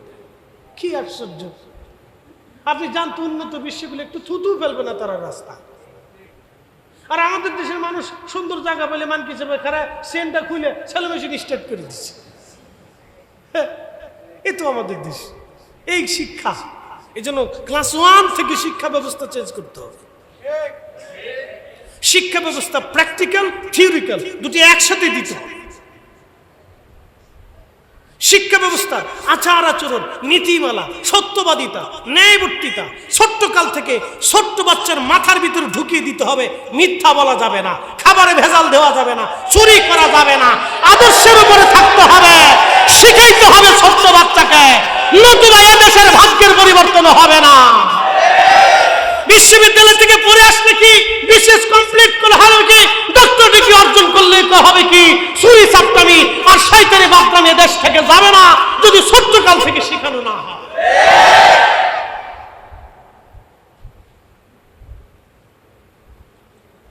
সাতার যত সব পড়ালেখা কি পড়ে না পড়ে, ক্লাস 1-এ পড়ে, 2-তে পড়ে, 3-তে পড়ে, বাচ্চার 10টা বই, বাচ্চা টানতে না পড়ে বাচ্চার মা টানতে টানতে বাচ্চার মার জান শেষ হয়ে যায়। নাম দিছে কেজি স্কুলে। কে এত পড়তে হবে, কে ও সাথে এত পড়াইতে হবে কেন? ইংরেজি, বাংলা, অঙ্ক 3টে সাবজেক্ট পড়বে আর বাদ বাকি ওকে প্র্যাকটিক্যাল শিখাইতে হবে, সত্যবাদিতা, ন্যায়বাদিতা। ও হিংসা ঘৃণা করবে, যে মিথ্যা বলবে তাকে ও ঘৃণা করবে, পায়খানাকে যেইভাবে ঘৃণা করবে মিথ্যা যে বলবো ওইভাবে ঘৃণা করবে, যে চুরি করবে চোরকে ওইভাবে ঘৃণা করবে যেমন পায়খানাকে ঘৃণা করে। কথা কর না, ছোটকাল থেকে শিখিত, তাহলে আমাদের চেঞ্জ হবে, নতুবা কোনো চেঞ্জ নেই। ঘুষখোরের সাথে কোনো আত্মীয়তা করা যাবে না, সমাজ থেকে বয়কট করতে হবে। প্রতিটা নারীকে যেইভাবে ঘৃণা করে ঘুষখোরকে ওইভাবে ঘৃণা করতে হবে, দুর্নীতিবাজকে ওইভাবে ঘৃণা করতে হবে। প্রতিটা নারীকে যেইভাবে ঘৃণা করে ঘুষখোরকে ওইভাবে ঘৃণা করতে শিখাইতে হবে। ছোট্ট বাচ্চাকে শিখাইতে হবে, ছোট্ট কাল থেকে শিখাইতে হবে। আজকে মদ খাওয়া জাতি উন্নত বিশ্বগুলোর দিকে যদি তাকান, আমেরিকা, ইউরোপ, অস্ট্রেলিয়া, কানাডা, পৃথিবীর উন্নত দেশের দিকে যদি তাকান, চীন, জাপান, কোরিয়া, উন্নত বিশ্বগুলোর দিকে তাকান, তাদের বিশ্ববিদ্যালয়গুলিতে কোনো রাজনীতি নাই। তাদের বিশ্ববিদ্যালয়ের ছেলেরা, তাদের দেশের মানুষেরা খাওয়ার আগে মদ খায়, খাওয়ার ভিতরে মদ খায়, খাওয়ার পরে মদ খায়। তাদের মেয়েরা অর্ধ উলঙ্গ হয়ে রাস্তায় চলে। জানতো তাদের একটা মেয়ের গায়ে হাত দিয়ে দেখেন, পুলিশ আপনাকে কুত্তার মতো টানতে টানতে জেলখানায় নিয়ে আপনাকে বিচার করে দিবে। তারা মদ খায় কিন্তু অন্যায় বিচার করে না, তারা মদ খায় কিন্তু তারা মিথ্যা বলে না, তারা মদ খায় তারা চুরি করে না, তারা মদ খায় খাবারে ভেজাল খায় না। আর আমরা কালেমা পড়নেওয়ালা জাতি, কালমা পড়িয়া নামাজ পড়ে দিয়ে চুরি করি। হতভাগা, কত বড় হতভাগা আপনি কল্পনা করতে পারবেন? লজ্জা করে মজা করে। আমরা কালেমা পড়নেওয়ালা জাতি, কোরআন পড়নেওয়ালা জাতি, রাসূলের আদর্শ নিমানওয়ালা জাতি, আমাদের তকদিরের পরিবর্তন হলো না। আর মদ খাওয়া জাতি, তারা পৃথিবীর উন্নত হয়ে গেছে, তাদের 1 টাকা আর আমাদের 150 টাকার সমান হচ্ছে। চিন্তা করতে পারছেন? টাকা নিলেও লজ্জা করে। তাদের টাকার চেহারা আর আমাদের টাকার চেহারা, তাদের বাচ্চার চেহারা আর আমাদের বাচ্চার চেহারা, তাদের মেয়েদের চেহারা আমাদের মেয়েদের চেহারা, তাদের বৃদ্ধদের চেহারা আমাদের বৃদ্ধদের চেহারা, তাদের যুবকদের চেহারা আর আমরা যুবকদের চেহারা। সামনে পাশে দাঁড়াইলে মনে হয় যে আমি দুনিয়ার বড় খয়রাতি হয়েছি। খাবারে ভেজাল, পানিতে ভেজাল। মাঝে মধ্যে ঢাকা শহরে দুধ কিনে খাই, চিন্তা করি কি দুধ খাই না বুড়িগঙ্গার পানি খাই, আল্লাহ জানে কি দেশে বাস করি। কলার ভিতরে ফরমালিন, এনে ভিতরে ভেজালিন। গেছি মধুপুরে, এই সেই টাঙ্গাইলে ওয়াজ করতে। সারা বাংলাদেশই তো আল্লাহ আমার নিচে, এমন কোনো জেলা নাই ইনশাল্লাহ না গেছি, সব জেলাতেই মাহফিল করা আছে। তো বললাম ভাইরা আনারস কেটে দাও, ঢাকাতে বাচ্চা কাচ্চারা এই আনারস খাওয়াইলে ফরমালিন টরমালিন থাকে, তো তোমরা বাগান থেকে 2টা আনারস আমার কিনে দাও, পয়সা করে দিতে পারি। কা হুজুর বাগানেরটাও যা ঢাকারটাও তা। কারণ কি, বাগানে ওই গাছের ভিতরে ইনজেকশন মেরে দিছি, মেড ইন বাংলাদেশ। এই নাম শুনলে বিদেশিরা থরথর করে কাঁপে, না জানি কোন মতলব দিয়ে এরা আমরা দেশে ঢুকতেছে। এই জন্য আমরা পাসপোর্ট দেখলে ওরা 36 বার চেক করে এটা ঠিক আছে কিনা। যান পৃথিবীর যে কোনো দেশে জানবে, আমরা পাসপোর্ট দেখলে ওরা কাঁপে, হাই হা কোন সুরা না জানি আসছি।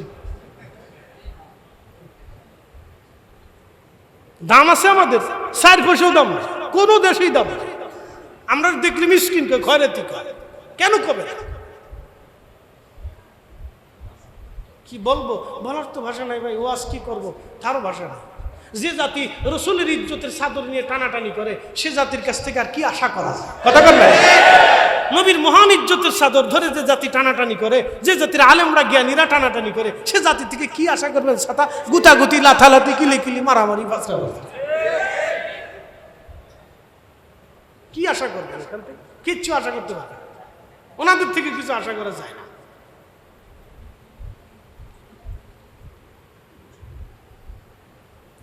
আল্লাহু আকবার। সুরাকা রাদিয়াল্লাহু আনহু তখন মুসলমান হয়েছিলেন। তিনি মুসলমান হয়েছিলেন মক্কা বিজয়ের দিনে। সুরাকা রাদিয়াল্লাহু আনহু তখন কাঁদতে লাগলেন, আহা, আমার রাসূল হিজরতের সময় বলেছিলেন, আজকে 30 বছর পরে তা বাস্তবে রূপ নিল। প্রিয় ভাই আমার, এই জন্য আল্লাহর হাবিবের এলেম, এই বিষয়টা অত্যন্ত দামি একটা সাবজেক্ট। ইয়া রাব্বি, এখানে হাত দেওয়া আমাদের পক্ষে সম্ভব না। আল্লাহ বলে, ইন্নাল্লাহা ইনদাহু ইলমুস সাআ, কিয়ামত কোন দিন হবে আল্লাহ ছাড়া কেউ জানে না। আর নাযিলুল গায়স, বৃষ্টি কখন হবে আল্লাহ ছাড়া কেউ জানে না। ওয়া ইয়ালামু মা ফিল আরহাম, মানুষের রেহেমের ভিতরে কি আছে আল্লাহ ছাড়া কেউ জানে না। ওমা তাদরি নাফসুম মাজা তাকসিবু গাদা, মানুষ কি অর্জন করবে আগামী মুহূর্তে আল্লাহ ছাড়া কেউ জানে না। ওমা তাদরি নাফসুম বিআইয়ি আরদিন তামুত, মানুষ কোথায় কোন জায়গা কেমনে মারা যাবে আল্লাহ ছাড়া কেউ জানে না। কিন্তু শুনে জানে সহিহ বুখারীতে কিতাবুজ জিহাদের ভিতরে, সহিহ মুসলিমের ভিতরে আছে কিতাবুজ জিহাদ। হযরত খাদিমুর রাসূল আনাস রাদিয়াল্লাহু আনহু বলতেছেন, নবীজি বদরের প্রান্তরের মাঠ পরিদর্শন করতে গেলেন। মারহাবা কর। কোন মাঠ? বদর। জোরে বলেন, কোন মাঠ? বদরের মাঠ। যদি কোনোদিন যান তো ঘুরে ঘুরে দেখে আসবে। মাঠ পরিদর্শন করতে গেলেন। যাওয়ার পরে রহমতের নবী আঙ্গুল দিয়ে ইশারা করে বললেন, এখানে আবু জেহেল মরে পড়ে থাকবে, এখানে ওতবা আগামীকাল মারা যাবে, সাইবা মারা যাবে, আবু লাহাব মারা যাবে, মুগীরা মারা যাবে। এইভাবে নবীজি যেই কয়জনের নাম দেখিয়ে দেখিয়ে স্থান দেখিয়ে দিলেন। খাদিমুর রাসূল আনাস বলেন, পরের দিন যুদ্ধ শেষ হয়ে যাওয়ার পরে দেখি সব মানুষ যেখানে নবীজি হাত দিয়ে ইশারা করেছিলেন সেইখানে সেই কাফেররা মরে পড়ে রয়েছে। একসাথে বলবেন আল্লাহু আকবার।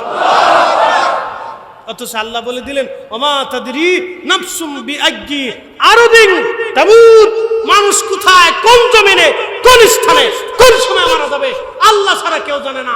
এরপরে আল্লাহ বলেন, ইন্নাল্লাহা আলিমুন খাবীর, নিশ্চয় রব সর্বজ্ঞ, খবরদাতা। খবর আল্লাহ তার রাসূলকে কালবের ভিতরে হিট করে দিয়ে দিয়েছে, এমন ইলম দিয়ে দিয়েছে যে রব্বে কারীমের দরবার থেকে সরাসরি বিনা পর্দায় আল্লাহর পক্ষ থেকে ইলম আসতো। কথা না ঠিক কিনা? সরাসরি ইলম আসতো। অনেকে জিবরাইল ছাড়া নবীজি কিছু বলতে পারতেন না, এটা ডাহা মিথ্যা কথা। কে শিখেছে? জিবরাইল ছাড়াও আল্লাহ রাসূলের কাছে ওহী আসতো। কিসের মাধ্যমে? স্বপ্নের মাধ্যমে। আর একটা আসতো সরাসরি কালবে। একসাথে করেন না মারহাবা। জিবরাইল তো নিয়ে আসতোই, জিবরাইল ছাড়াও আরো 6 পদ্ধতিতে আসতো।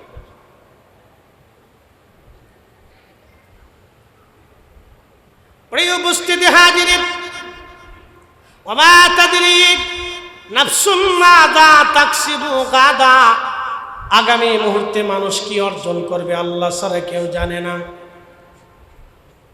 খাইবারের যুদ্ধ হয়, দীর্ঘদিন যুদ্ধ চলে, কিন্তু যুদ্ধে জয় পরাজয়ের কোনো নিশানা আসে না।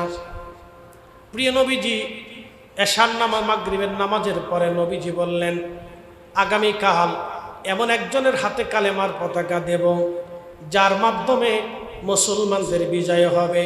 সে আল্লাহ এবং তার নবীকে ভালোবাসে, আল্লাহ এবং নবী তাকেও ভালোবাসে। জোরে বলেন আল্লাহু আকবার। এমন একজনের হাতে আগামীকাল কালেমার পতাকা দেব। এশার নামাজের পরে নবীজি বলেন, সাহাবীরা রে, আগামীকাল এমন একজনের হাতে কালেমার পতাকা দেব যার মাধ্যমে কালকে খাইবার বিজয় হবে, তবে তাকে আল্লাহ এবং আল্লাহ রসুল ভালোবাসে, সেও আল্লাহ এবং তার রসুলকে ভালোবাসে। নবীজির সাহাবী সাদ বিন আবি ওয়াক্কাস রাদিয়াল্লাহু আনহু বলেন, সারা রাত্র ভরে কোন সাহাবী খাইবারের যুদ্ধের কোন মুজাহিদ রাত্রিবেলা ঘুমায় না। আবু বকর কাঁদে আর বলে, আল্লাহ ওই লোকটা যেন আমি হই। হযরত ওমর কাঁদে বলে, আল্লাহ ওই লোকটা যেন আমি হই। হযরত উসমান কাঁদে, আল্লাহ ওই লোকটা যেন আমি হই। তালহা, জুবাইর, আব্দুর রহমান ইবনে সাদ বিন আবি ওয়াক্কাস সাহাবায়ে আজমাইন রিদওয়ানুল্লাহি তাআলা আলাইহিম আজমাইন সবাই কাঁদে আর বলে, আল্লাহ ওই লোকটা যেন আমি হই, কারণ আল্লাহ এবং নবী তাকে ভালোবাসে। এর চাইতে বড় সার্টিফিকেট জমিনে আর কিছুই হতে পারে না। সবসে আলা আলা নবী, সবসে আলা আলা अपने मौला का प्यारा हमारा नबी, दोनों आलम का दूल्हा हमारा नबी, सबसे आला आला हमारा नबी। साहबे आजमाइन सारा रात कान्ना करे, কোন সাহাবী রাত্রিবেলা ঘুমায় না, সবাই কান্না করে। আল্লাহ নবীজির ঘোষণা মোতাবেক আগামীকালে ঝান্ডাবাহী তুমি আমারে বানাও। সবাই কান্না করে, কিন্তু শেরে খোদা আলী কাররামাল্লাহু ওয়াজ তিনার চোখ উঠেছে। আপনারা তো জানেন চোখে একটা অসুস্থতা আছে, আমাদের দেশে বলে চোখ উঠা। চোখে অসুস্থতা আসে না, লাল হয়ে যায়, এটাকে আপনাদের চট্টগ্রাম কি বলে? হ্যাঁ, আচ্ছা, আমাদের অঞ্চলে বলে চোখ উঠছে, গরম আসি, চোখের গরম আসছে। এক এক এলাকায় এক এক রকম কথা, অসুবিধা নেই, চোখ উঠাও বলে অনেকে। যাই হোক, তো চোখ উঠেছে, প্রচন্ড ব্যথা বেদনা, তাকাইতে পারেন না, কষ্ট হয়। চোখের এই অসুস্থতা নিয়ে হযরত আলী রাদিয়াল্লাহু আনহু ফজরের নামাজ পড়লেন। নবীজি ফজরের নামাজ পড়লেন, নামাজ শেষ করে বললেন, সাহাবীরা রে আমার আলী কই? বলি, ইয়া রাসূলুল্লাহ, আপনার আলীর চোখ উঠেছে, চোখে বেদনা, আপনার আলী বিশ্রামে আছে। নবীজি বললেন, সাহাবীরা আমার আলীকে নিয়ে আসো, আমার আলীর হাতে আজকে ঝান্ডা যাবে, কালেমার ঝান্ডা, আমার আলীর মাধ্যমে আজকে বিজয় হবে। আহা, চিৎকার মেরে বলেন না ইয়া রাসূলুল্লাহ। আল্লাহ বলেন, ওমা তাদরি নাফসুম মাযা তাকসিবু গাদা, আগামী মুহূর্তে কার জন্য কি আসবে কেউ জানে না, সে কি অর্জন করবে তাও জানে না, কিন্তু হযরত আলীর মাধ্যমে বিজয় হবে। দরবারে মুস্তাফাতে খবর আছে, ঠিক কি না?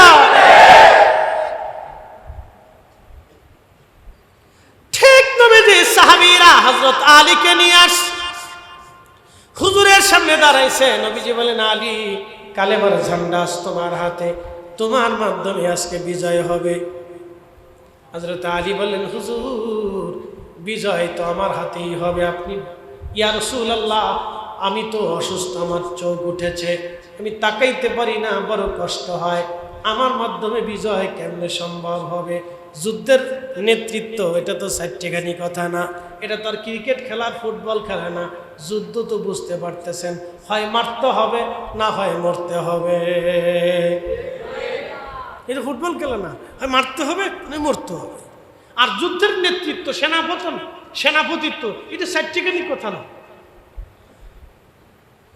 আল্লাহ নবী বলেন, আলী আমার কাছে আসো। প্রিয় নবীজির সামনে দাঁড়ানোর পরে হুজুরে কারীম সাল্লাল্লাহু আলাইহি সাল্লামের পবিত্র লালা মোবারক, থুতু মোবারক হযরত আলীর চোখের মধ্যে মেরে দিলেন। মারতে দেরি হয়, চোখ ভালো হতে দেরি হয় না।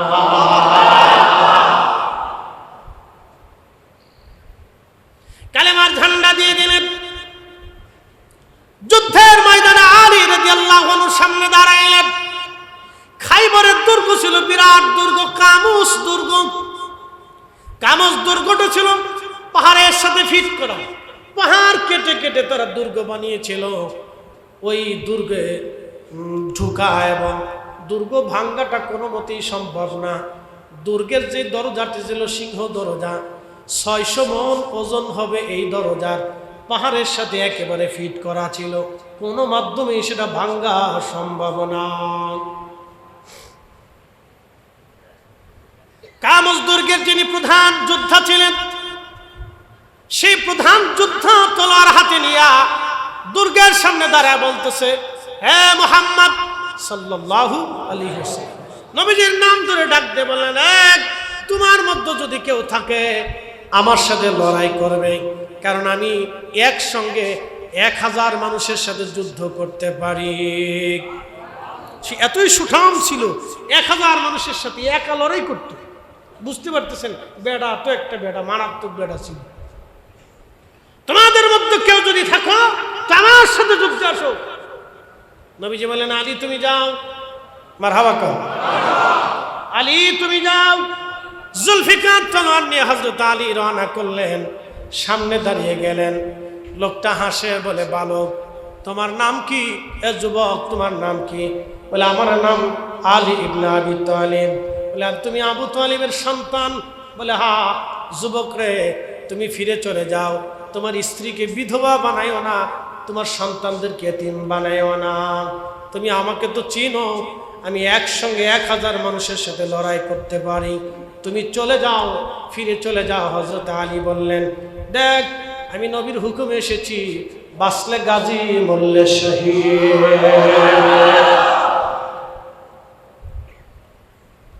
যুদ্ধ শুরু হয়ে গেল। কাফেরের সমস্ত রণকৌশল হযরত আলী ঠেকাইতে লাগলেন। শেষ সময়ে হযরত আলী বললেন, এ দুশমন, তুমি এবার আমার আঘাত সহ্য করার জন্য প্রস্তুতি নাও। একটা আঘাত দিয়েছিলেন হযরত আলী, তলোয়ার মাথার উপরে এক আঘাত করেছিলেন।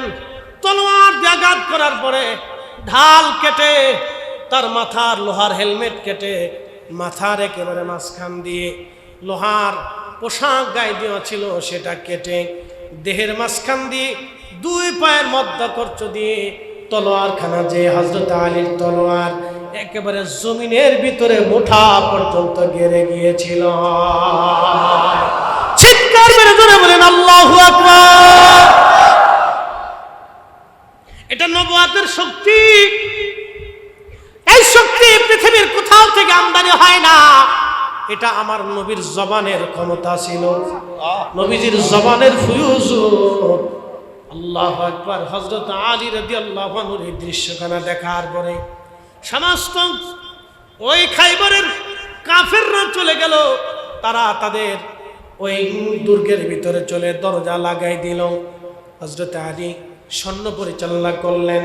সৈন্য পরিচালনা করে নিজে আগে ঘোড়া দাবড়াইয়া কামজ দুর্গের সিংহের দরজার যে খিল আছে, আংটি আছে, বাম হাত দিয়ে টেনে ধরলেন। আল্লাহু আকবার। কোন হাত দিয়ে? বাম হাত দিয়ে।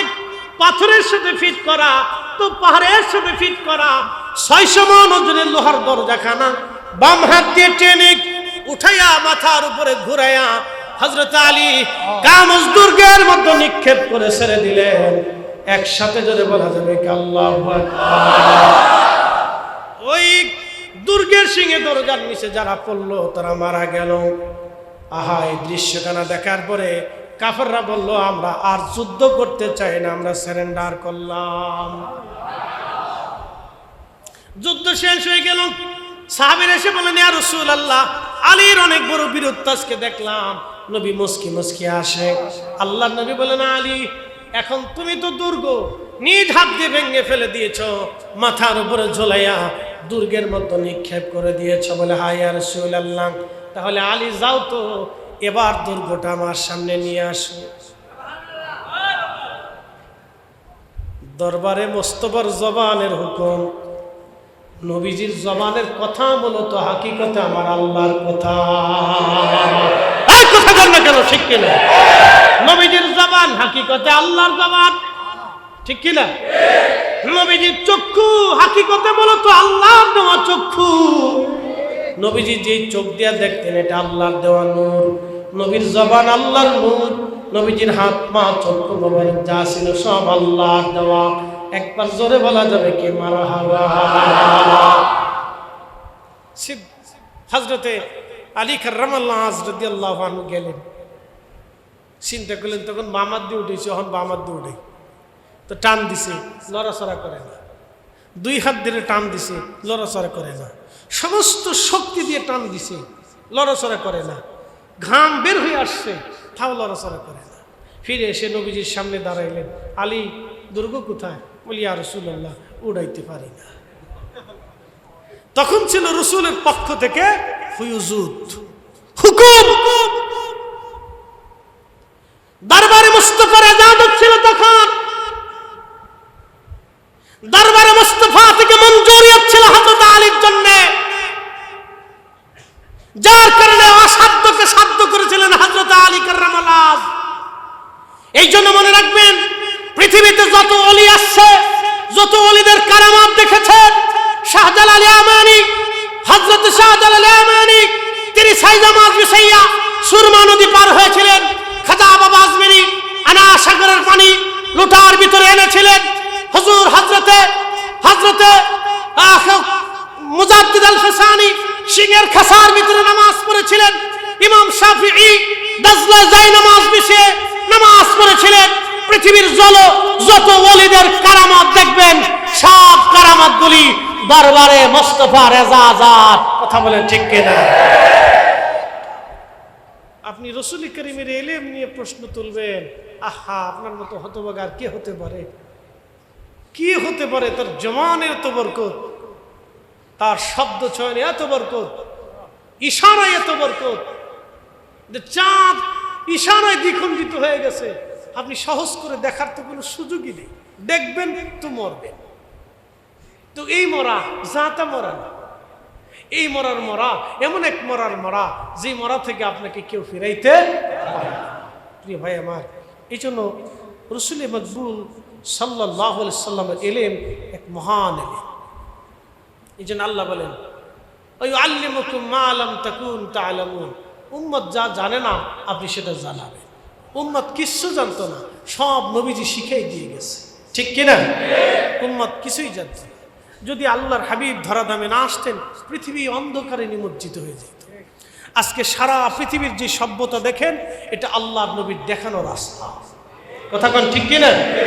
পৃথিবীর যত সভ্যতা দেখেন, সব আল্লাহর নবীর দেখানো রাস্তা।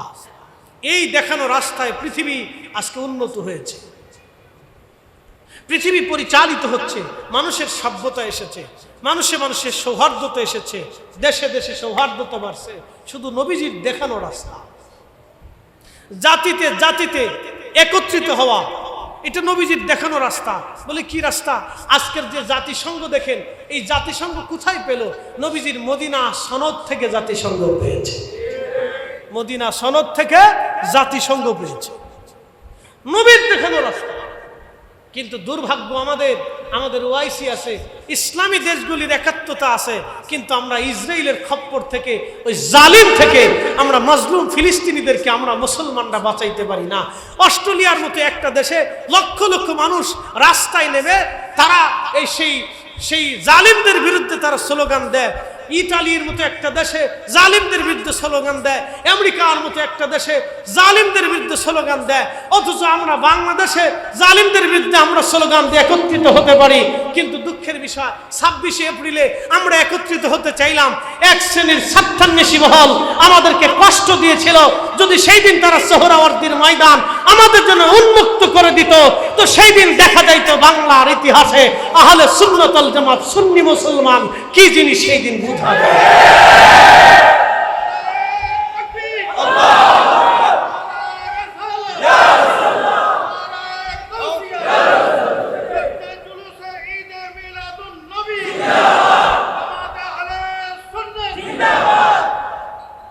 উপস্থিতি আমার, দুর্ভাগ্য আমাদের মুসলিম দেশ, এত বড় বড় অর্থবিত্ত শক্তিশালী দেশগুলি থাকার পরেও আজকে আমরা ফিলিস্তিনিদের কষ্ট, দুর্ভোগ আর তাদের এই ক্ষুধা কান্না দেখলে প্রতিনিয়তই দেখতে দেখতে আমরা আজকে অভ্যস্ত হয়ে গেছি। আহা, কোন ভাষায় আপনাকে বুঝাবো আমরা জানি না। রহমতের নবী আমাদেরকে দিয়ে গেলেন কি, আর আমরা পেলাম কি? যখন এদেশে মুসলমানের অস্তিত্ব ছিল না, সেই দিন এদেশের আকাশে কালেমার পতাকা উড়েছিল। হুজুর শাহজালাল ইয়ামানি মুজাররিদি 12 আউলিয়া 360 আউলিয়া সে জমিনে কালেমার পতাকা উড্ডীন করলেন। আর আজকে আমরা এত দরবার, 60 লক্ষ আলেম, এত সংগঠন, এত মুসলমানের সত্ত্বেও আমরা কালেমার পতাকা উড্ডীন করতে পারি নাই। এটা আমাদের জীবনের সবচেয়ে বড় ব্যর্থতা। কথা বলেন ঠিক না ঠিক? এই উপস্থিতি, আমি কয়েকদিন আগে মালয়েশিয়াতে মাহফিলে গিয়েছিলাম। গাউসিয়া কমিটির ভাইরা একটা মাহফিল মালয়েশিয়া কুয়ালালামপুর কেপং মাহফিল করার পরের দিন আমাকে নিয়ে গেল, হুজুর চলেন। হুজুর গাউসে পাক রহিমাহুল্লাহের আওলাদ সুলতান আরিফিন শেখ ইসমাইল হাসান হুসেইনি বগদাদি রহিমাহুল্লাহ মালয়েশিয়ার মালাক্কার একটা ছোট্ট দ্বীপ পোলাও বুসারের ভিতরে ঘুমিয়ে আসেন তিনি।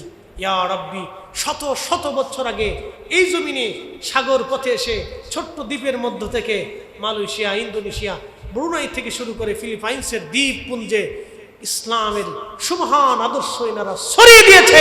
তারা যা করেছে আমরা সেই পয়সা করতে পারি নাই, তারা একজনে যা করেছে আমরা লক্ষ মানুষ তা পারি নাই। অতএব আউলিয়া ইকরামের বিরুদ্ধে যারা কথা বলবে, আমি মনে করি তারাও এদেশের নাফরমান। কথা বলবে কৃতজ্ঞতা নেই। এখন কিছু কিছু ছেলেপেলেরা আছে মনে করি, ইস আমরা বিরাট কিছু করে বুঝি। তুমি সাথে কি করছো? কিচ্ছু করে। তুমি তোমার নিজের বাপেরই তো নামাজি বানাইতে পারো, তুমি তোমার নিজের মেয়েকেই তো পর্দা করাইতে পারবে, তুমি তোমার স্ত্রীকে ঠিক মতো এখনো তো পর্দা শিখাইতে পারবে। কি করছো তুমি? সাদা কিচ্ছু করতে পারবে। তুমি তোমার সমাজকে শিখাইতে পারবে। আর তেনারা সেই সুদূর দিনে দুর্ভেদ্য অঞ্চলে না ইউটিউব, না চ্যানেল, না এরকম মাহফিল, না সম্মেলন, কিচ্ছু ছিল না। যেখানেই গেলেন সেখানেই কালেমা ছড়াই দিলেন, ঈমান ছড়িয়ে দিলেন। প্রিয় উপস্থিতি, আমার লম্বা কথা বক্তব্য বাড়াবো না। আল্লাহ আমাদের প্রত্যেকের কবুল করুন, বলেন আমিন। আমার জন্য দোয়া করবেন। নির্ধারিত বিষয়ের যে আলোচ্য বিষয়, ও কিয়ামত পর্যন্ত ওয়াজ করলে শেষ হবে না। আচ্ছা বলেন, কোরআন কার বাণী? একসাথে জোরে। সন্দেহ সন্দেহ সন্দেহ এই কোরআনে এমন কিছু নাই যে আল্লাহ বর্ণনা না করছে। সব এলেম আল্লাহ কোরআনের ভিতরে দিয়ে দিছে। তাহলে কোরআন শরীফ কার সিনাতে জমা করলেন? রহমতের নবীর সিনাতে জমা করলেন। তার অর্থ হলো আল্লাহর পক্ষ থেকে এমন মহা এলেমের সাগর, মহাসাগর, যেই সাগরের কোনো কিনারা কোনোদিনও আমরা খুঁজে পাবো না। সেই মহাসাগরের এলেম আল্লাহ তার নবীর কালবের ভিতরে জমা করে দিয়েছে। অতএব নবীর এলেম নিয়ে কোনো প্রশ্ন হবে না, কোনো বাক্য হবে না। বিনা বাক্যে, বিনা প্রশ্নে আল্লাহ রব্বুল আলামিনের পক্ষ থেকে নবীজি যেই এলেম পেয়েছিলেন, এটা এক সীমাহীন এলেম। কথা বলেন ঠিক না? যার কোনো সীমাবদ্ধতা আমরা দাঁড়া করাইতে পারবো? এর সীমানা আল্লাহ ছাড়া কেউ জানে না। আল্লাহ ছাড়া তার কোনো সীমানা কেউ জানে না, সোজা হিসেবে। তা আল্লাহ আমাদেরকে বোঝার তৌফিক দান করুন, আমলের উপরে জিন্দিগি গঠন করার তৌফিক দান করুন। নবীজির উপরে একই ঈমানকে সাহাবায়ে কেরামের একই ঈমানের মতো মজবুত করে দিন। সাহাবায়ে কেরাম, তাবিঈন, তাবে তাবিঈন, আউলিয়া কেরাম, কুতুব, মুজাদ্দিদ, আখতাব, ওলি যেইভাবে তার আল্লাহর হাবিবের প্রতি একই এনেছিলেন, সে একই যেন আমাদের ভিতরে। আসসালামু আলাইকুম ওয়া রাহমাতুল্লাহি তাআলা ওয়া বারাকাতুহু।